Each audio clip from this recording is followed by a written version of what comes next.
Hello everyone, study किडा की YouTube channel में आपका स्वागत है। मैं हूं निशांत शर्मा। आज हम डिस्कस करेंगे 29/8/2024 का एक लेटर जो रेलवे बोर्ड ने निकाला है। हमारे ये मान लो आप जो हेल्थ केयर सिस्टम है ना, उसमें एक ड्रास्टिक चेंज ला सकता है। हमने हेल्थ केयर के ऊपर मतलब उम्मीद के ऊपर हमने ऑलरेडी 2 वीडियोस बनाई हैं।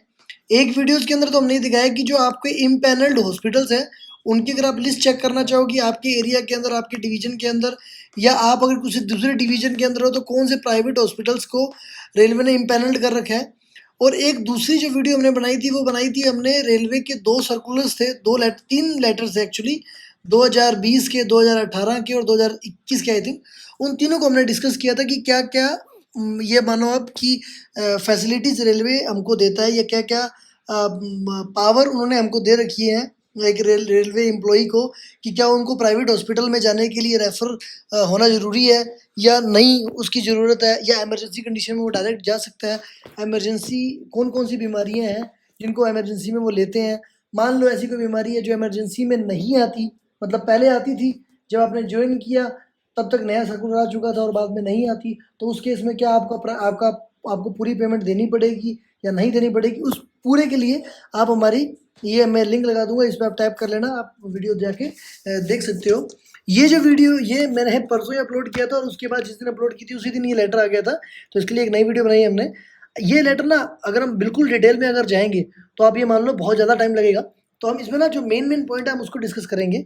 इन्होंने क्या बोला, पहला पॉइंट उन्होंने बोला पैन इंडियन रेलवे उम्मीद card for serving staff, pensioner and dependent beneficiary.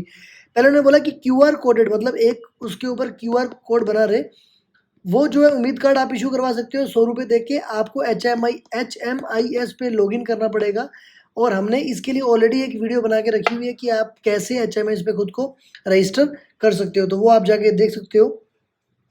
दूसरा जो पॉइंट उन्होंने डाला वो डाला ई UMID, all UMID cards would be placed as issued document in DigiLocker. तो मतलब आप उम्मीद कार्ड को डिजी लॉकर में भी डाल सकते हो, तो आपके पास फिजिकल अगर मान लो नहीं है तो आप डिजी लॉकर में डाल के भी उसको जब भी आप हॉस्पिटल में जाओ तो आप वहाँ से खुद को कंफर्म करवा सकते हो। थर्ड जो है pan Indian railway validity for treatment at all railway hospitals, health units and for referral on or emergency treatment at any Indian railway implant. HCO का मतलब है हेल्थ केयर ऑर्गेनाइजेशंस, ठीक है, लाइक प्राइवेट हॉस्पिटल्स, डायग्नोस्टिक, मतलब इसमें आप उनको pan India use कर सकते हो, ये बोलना चाह रहा है। सेकंड उन्होंने रेफरल के लिए बोला, जो हमने पहले वीडियो बनाई थी उसमें हमने रेफरल का बारे में बताया, वो आप ज़रूर देख लेना कि क्या रेफ़र होना ज़रूरी है या हमारे पास ये पावर रहती है कि हम अपनी मर्ज़ी से इम्पैनल्ड हॉस्पिटल्स में जाके ट्रीटमेंट ले सकते हैं। बहुत बातें क्लियर हो जाएँगी उसमें। इसमें उन्होंने क्या बोला, referral shall not be in favour of any particular implant. ये क्या बोल रहे हैं कि देखो मान लो एक सिटी है, उस सिटी के 5 हॉस्पिटल्स हैं। अब सिंपल सी बात है ना कि अगर मान लो आप वहाँ ट्रीटमेंट ले रहे हो, ठीक है, और आप उनको पैसा नहीं दे रहे, तो पैसा कौन देगा? गवर्नमेंट देगी। तो वो बोल रहे हैं कि कोई ऐसा नहीं है कि मान लो ए नंबर का हॉस्पिटल है, सभी उसी को रेफ़र करते हैं। तो ये बोल रहे हैं कि ऐसा कोई भी केस नहीं होना चाहिए कि मतलब, और इसके लिए ऑलरेडी हमने 2017 में एक लेटर निकाल दिया है। और all referral shall only mention that the referral for treatment is valid for any Indian Railway implant, HCO, health care organization और Indian Railway, ठीक है। उसके बाद पेशेंट की मर्जी है वो कहाँ जाना है। सेकंड क्या बोला, zonal railways shall empanelled HCOs for all employees, pensioner, dependents on Indian railways entitle to avail treatment services. This shall be incorporated in all extent empanelled HCO with immediate effect. Third point क्या बोला, और referral would be valid for 30 days, मतलब 30 दिन तक के लिए वो referral valid रहेगा। उसके बाद उसको बढ़ाना है, एक्सटेंड करना है, क्या करना है वो बाद में हम देखेंगे। इसके बाद क्या बोला कि जो बाकी फीचर्स है वो अपने एनेक्जर 1 में डाल दिया है। एनेक्जर 1 में अगर आप जाओगे तो इसी के लास्ट में एनेक्जर अटैच कर रखा है कि PDF जो है मैं टेलीग्राम चैनल पे डाल दूंगा ताकि आप इसको डाउनलोड कर सको। इसके अंदर उसी चीज़ को आप ये बोल सकते हो और एक्सप्लेन करके बताया है पूरा। इसके अंदर बताया है इन्होंने, देखो ये जो आप देखोगे, पहले उन्होंने सिंप्लीफाई वर्जन बोला है, फिर रेफरल के बारे में बात की है, फिर एक हॉस्पिटल के बारे में नहीं होना चाहिए, उसके बाद 30 डेज़ के बारे में इन्होंने बताया, फिर चॉइस के बारे में बताया कि कौन-कौन सा आप ले सकते हो, इमरजेंसी कंडीशन के बारे में लेटर नंबर भी लगा रखा है, ठीक है। तो आप उसको और डिटेल में पढ़ना चाहो तो वहाँ आप जाके देख सकते हो। फिर अपन चलते हैं कहाँ पे, सेकंड नंबर रेफरल हो गया हमारा। फिर जनरल रेलवेज टू इंश्योर, ये तो आपके काम करनी है। थर्ड नंबर ये बहुत अच्छा है, treatment at institutes of national importance, इसको INIs बोला, विद ये देखो पीजीआई चंडीगढ़ बहुत फेमस है, जीआईपी एमईआर पुडुचेरी और एनआईएमएचएन्स बेंगलुरु ये एंड 25 एम्स। तो मतलब ये देखो 25, 26, 27, 28, ठीक है, ये 28 हॉस्पिटल्स के बारे में बात कर रहा है, ठीक है। तो 25 एम्स तो ऑल ओवर इंडिया में है, पीजीआई चंडीगढ़ के अंदर, एक पुडुचेरी का और एक बेंगलोर का। इसके अंदर अगर आपको ट्रीटमेंट लेना है तो उसकी क्या क्या कंडीशंस है, क्या आप एलिजिबल हो या नहीं, उसके बारे में बात करेगा। ये बोल रहा है no referral permission is required for treatment, OPD, consultation, IPD, indoor treatment, investigation, diagnose और टेस्ट। आप समझो अगर आप अपने घर के पास हो और वहाँ पर एम्स है तो आपको ओपीडी कराने का भी पैसा देने की जरूरत नहीं है और रेफरल की भी जरूरत नहीं है, आप वहाँ डायरेक्टली जाके करवा सकते हो। बिकॉज अगर आपका घर आसपास है चंडीगढ़ के तो पीजीआई से अच्छा हॉस्पिटल ही नहीं कोई मिलता। Medicines prescribed by these INIs shall be obtained for railway hospitals after initial treatment and medication in OPD emergency. तो कौन देगा, ये वही देंगे। With respect to the IPD treatment till the time patient is admitted in these hospitals, medicines dispensed by these energy test and the diagnostic done through the would be covered in the expense met during the treatment। तो ये बोला कि आपको कुछ भी लगे, चाहे test लगे, चाहे पैसा लगे, चाहे खाने का पीने का जो भी रहेगा, मतलब खाने पीने वाले तो जो आपको एडमिट करेंगे, जो भी आपका चार्जेस आएंगे वो सब इसके अंदर कवर होगा। अब याद रखना मोस्टली क्या होता है, जब हम सीजीएचएस भी अगर हम यूज़ करते हैं या आरजीएचएस यूज़ करते हैं या हमारा रेलवे का उम्मीद कार्ड यूज़ करते हैं, तो जो खर्चे होते हैं ना वो दो टाइप में डिवाइड हो जाते हैं। एक तो देखो क्या होता है, आप अगर आपने ओपीडी ली फिर तो ओपीडी के अंदर आप ओपीडी की बात नहीं करते, अपन आईपीडी की बात करते हैं। आईपीडी के अंदर 3 चीज़ें हो जाती हैं, एक तो देखो टेस्ट हो जाता है, ठीक है, एक डायग्नोस हो जाता है, ठीक है। थर्ड क्या हो जाता है, थर्ड आपके जो बेड चार्जेस हो गया, आपकी मेडिकेशंस हो गया। चौथा क्या होता है, एक ना नॉन डिस्पोजेबल आइटम्स होती हैं, ठीक है, जैसे क्या हो गया आपके मास्क हो गए, सैनिटाइजर्स हो गए, हैंड ग्लव्स हो गए, अगर कैथरेट लगता है तो कैथरेट हो गया मतलब यूरिन के लिए। तो ये सब आइटम्स के ना चाहे आप कितने भी किसी भी चीज़ में हो, इसके वो पैसे चार्ज करते हैं, फुली फ्री नहीं होता है वो। लेकिन आप ये मान लो कि अगर आपने एक बड़ा ऑपरेशन भी करवाया है, अगर आपके जहाँ पर आपके 1 लाख रुपए लगे हैं तो आप वहाँ मान लो आपको 5 से 7 हज़ार रुपये पे करना पड़ता है इन सब डिस्पोजेबल आइटम्स के। और ये मैं बहुत अच्छे हॉस्पिटल की बात कर रहा हूँ, वहीं पे वो ये बहुत बड़ी मात्रा में बड़ी बड़ी क्वांटिटी के अंदर यूज़ करते हैं फॉर हाइजीन पर्पज़। अगर आप नॉर्मल हॉस्पिटल में चल जाओगे या एक गवर्नमेंट हॉस्पिटल में चल जाओगे तो वो तो थोड़े में ही काम चला देंगे। और उन्होंने बोला कि वो चीज़ भी आपकी कवर होती है, ठीक है। Medicine prescribed by these INS include the follow up medicine other serving shall be provided by the Indian railway hospital देंगे या हेल्थ यूनिट्स देंगी, ठीक है। Reimbursement for treatment at these INS shall be as per actual or city specified CGHS rate whichever is low. चाहे उसने बोला कि अगर रिइंबर्समेंट अगर आप करवाते हो, रिइंबर्समेंट का मतलब क्या होता है, अब रिइंबर्समेंट के बारे में आपको बताऊं तो देखो क्या होता है, ट्रीटमेंट आपका फ्री होता है, लेकिन मान लो आपको स्टंट डलने हैं, ऑपरेशन हो रहा है, सर्जरी हो रही है और स्टंट डलने हैं, कोई भी किसी भी प्रकार का स्टंट डलना है आपके, तो स्टंट में दिक्कत क्या होती है, जब भी स्टंट डलते हैं ना तो 99% वो क्या होते हैं आपके पास, चाहे आपने इंश्योरेंस ले रखा हो, चाहे आपके पास गवर्नमेंट कोई स्कीम भी हो, तो वो स्टंट्स के ना आपके पैसे आपको देने पड़ते हैं। अब उसमें होता क्या है, मान लो एक बहुत बड़े हॉस्पिटल में चले गए, उसने बोला कि हमको बाईपास सर्जरी करनी है, स्टंट डालना है। अब वो स्टंट का रेट है वो क्या बोलेगा, मान लो आप कहाँ चले गए, आप मान लो फोर्टिस चले गए, फोर्टिस क्या बोलेगा कि ये स्टंट का जो रेट है वो तो भाई साहब 25,000 रुपये का है, ठीक है।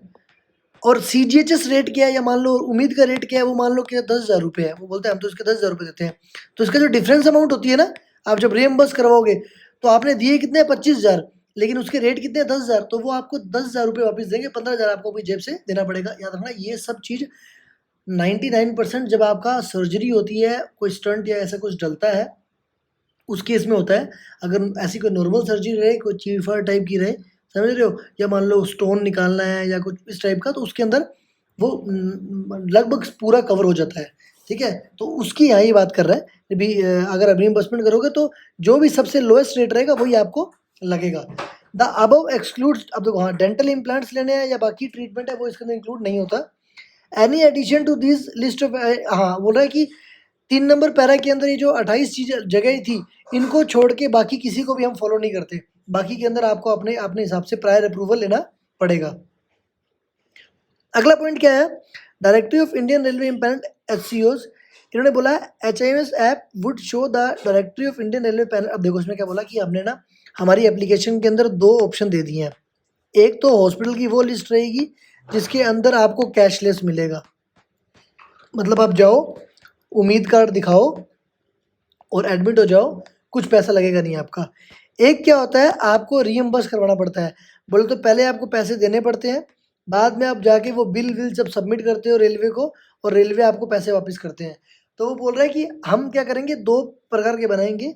जो इम्पैनल्ड एससी होंगे जिसके पास कैशलेस रहेगा उसकी तो बात छोड़ दो, और जिसके पास कैशलेस नहीं होगा उसके हम केयर मेंशन करेंगे। तो जहाँ पर भी केयर लिखा होगा उस लिस्ट में, आप समझ लेना ये कैशलेस नहीं है। आई वुड प्रेफर कि कैश, अगर डॉक्टर दोनों जगहों पे सेम है तो हमेशा कैशलेस वाले को भी हमेशा हमेशा प्रेफर करना। रिइंबर्समेंट वाले में बड़ा पंगा रहता है। HMIS app has been provided with the feature of rating by the, हाँ, अब इसमें क्या बोल रहा है कि पेशेंट जो है वो ट्रीटमेंट को रेट भी कर सकता है। बोले तो आपने मान लो किसी प्राइवेट हॉस्पिटल में या किसी गवर्नमेंट हॉस्पिटल में या रेलवे हॉस्पिटल में ट्रीटमेंट लिया, तो हम वहाँ पे आपको ट्रीटमेंट के बाद रेटिंग पूछेगी, आपको क्या अच्छी लगी, क्या बुरी लगी, कमेंट्स मारो, क्या-क्या दिक्कतें आई। तो वो एक मान लो सिस्टम को सिस्टम को इम्प्रूवमेंट का करने का एक तरीका है ये। फिर उसने बोला कि वही एनेक्सर 2 में जाओगे तो और एक्सप्लेन हमने करके रखा हुआ है। जनरल इंस्ट्रक्शन जो है वो हमने एनेक्सर 3 में अटैच करके रखी हुई है, वो आप जाके पढ़ सकते हो। फिर leveraging Indian railway digital health infrastructure, अब ये क्या बोल रहा है, for serving employees, pensioners and dependents, treatment at railway hospitals, health units and empanelled health care organisation shall be without exceptions with respect to UMID card. अब इन्होंने क्या लिखा, द रेलवे पेंशनर, ये जो भी हैं, उनको जो मेडिकल कंडीशन में अगर वो कहीं जाते हैं तो उनको कोई डिनाई नहीं कर सकता। किसके बेसिस पे, उम्मीद नंबर अगर उन्होंने दे दिया, ठीक है, या पीपीओ दे दिया। पीपीओ कब मिलता है, जब आप रिटायर कर जाते हो तो आपको पीपीओ नंबर मिलता है, या आपका आधार नंबर से वो वेरीफाई करेंगे और वो उसके बाद अपने डेटाबेस में चेक करके आपको ट्रीटमेंट देंगे। वो आपको ऐसे नहीं, मना नहीं कर सकते, ठीक है, वो ये बोलना चाह रहा है। अगले में इसमें क्या बोला, ये बहुत अच्छा पॉइंट बोला इन्होंने, क्या बोला है कि मान लो कोई आदमी ऐसा है जिसके साथ उसका सर्वेंट रहता है या कोई अटेंडेंट रहता है या कोई नॉन डिपेंडेंट। देखो डिपेंडेंट का मतलब क्या होता है कि फादर है, मदर है, उनकी बेटी है, उनका बेटा है 18 साल से कम, बेटी है अनमैरिड या विडो डिवोर्स, ये सब तो क्या हो जाते हैं, इन पे डिपेंडेंट हो जाते हैं। लेकिन मान लो कोई और है, जो मान लो एक अंकल है या मतलब एक रेलवे सर्विंग एम्प्लॉय है, हस्बैंड वाइफ है, उनके साथ में कोई आदमी रहता है जो इनकी टेक केयर करता है, तो वो नॉन मतलब डिपेंडेंट तो नहीं है रेलवे के हिसाब से। अगर मान लो उसको मेडिकल कंडीशन की मतलब मेडिकल ट्रीटमेंट अगर उसको चाहिए हो, तो क्या होगा, उन्होंने बोला it has been decided that the same may be availed with respect to primary उम्मीद कार्ड ऑन पेमेंट। बस उसको हम उम्मीद कार्ड पे एडमिट करेंगे, मतलब, लेकिन उसमें क्या रहेगा, या तो सीजीएचएस रेट या रेलवे जो भी मिनिमम रहेगा वो रेट से हम उसको चार्ज करेंगे। मान लो आप फोर्टिस में गए तो फोर्टिस का खुद का रेट रहता है, तो वो बोला फोर्टिस का रेट नहीं लगेगा, या तो सीजीएचएस का जो भी रेट रहेगा या रेलवे का जो भी रेट रहेगा, उसका जो मिनिमम रेट है उस रेट से हम इनको चार्ज करेंगे। इन एचएमएस ट्रीटमेंट ऑफ द, हाँ, उसने बोला कि इन सब केसेस को लिमिटेड रखना है, ठीक है, और ऐसी सब केसेस जिसके अंदर वो नॉन डिपेंडेंट लोगों को ट्रीटमेंट देते हैं, उन सब का डेटाबेस उनको रखना है, ठीक है। और उन्होंने बोला कि ऐसे सारे cases such non-dependent as private patient shall capture name, relationship, Aadhaar number of the patient availing treatment along with the OTP based confirmation by primary उम्मीद card. All such transaction would be reflected in HMS profile of the primary card holder. मतलब जो भी आप अपनी application पे login करोगे, वहाँ पर मतलब उसको एडमिट करने से पहले आपको प्रॉपर OTP बेस्ड लॉगिन करवाना है, वेरीफाई करना है, उसके बाद आपको कंफर्म करना है। जब वो एम्प्लॉय बोले कि हाँ मेरे साथ ही है, तब वो एडमिट करेगा, और उसका जो HIMS ऐप रहेगा ना, उसके अंदर आपको वो सारी चीज़ें दिखाई देंगी, रिफ्लेक्ट होंगी, ठीक है। उसके बाद उन्होंने क्या बोला, online HIMS integrated payment gateway, आप ऑनलाइन पेमेंट कर सकते हो। उन्होंने फिर क्या बोला, UMID card of serving employ pension, ये एनेक्सर 5 के अंदर इन्होंने बोला कि क्या स्टैंडर्डाइज है, ठीक है। उसके बाद health director railway board is single point of contact. हाँ, अब ये बोला कि तो हेल्थ डायरेक्टरेट है ना, ईडी जो है, ईडी जो रहते हैं हमारे जो हेडक्वार्टर में बैठते हैं, रेलवे बोर्ड में जो बैठते हैं, वो सिंगल पॉइंट ऑफ कॉन्टैक्ट है। मतलब कोई भी समस्या आएगी, कोई भी दिक्कत आएगी, तो किसको कॉन्टैक्ट करना है, हेल्थ डायरेक्टरेट या रेलटेल और CDAC को, ठीक है। तो इसके साथ ये लेटर खत्म हो जाता है। बाकी इसके साथ जो एनेक्सर्स हैं वो आप पढ़ सकते हो। एनेक्सर अगर पढ़ने गए तो वीडियो 1 घंटे की बन जाएगी, ठीक है। इसी के साथ वीडियो को देते हैं विराम। अगर आपको मान लो कोई भी दिक्कत आ रही है तो आप कमेंट ज़रूर करें, ठीक है। बाकी एक लेटर ये है, इसके साथ 2 वीडियो मैंने और बनाई हैं, वो दोनों वीडियो ज़रूर जाके देखें। उसके अंदर आपको रेलवे फैसिलिटीज़ क्या क्या देता है अपने एम्प्लॉयज़ को, वो आपको सब मिल जाएगा। तो धन्यवाद, जुड़े हैं स्टडी कीड़ा से। और हमारी एप्लीकेशन आई है स्टडी कीड़ा की, उसको ज़रूर इंस्टॉल करें। उस पे भी हम नए-नए सर्कुलर्स, लेटर्स, पेपर्स, नोटिफ़िकेशन सब डालते रहते हैं, तो आपको पता लगा रहेगा। तो धन्यवाद, बाय-बाय।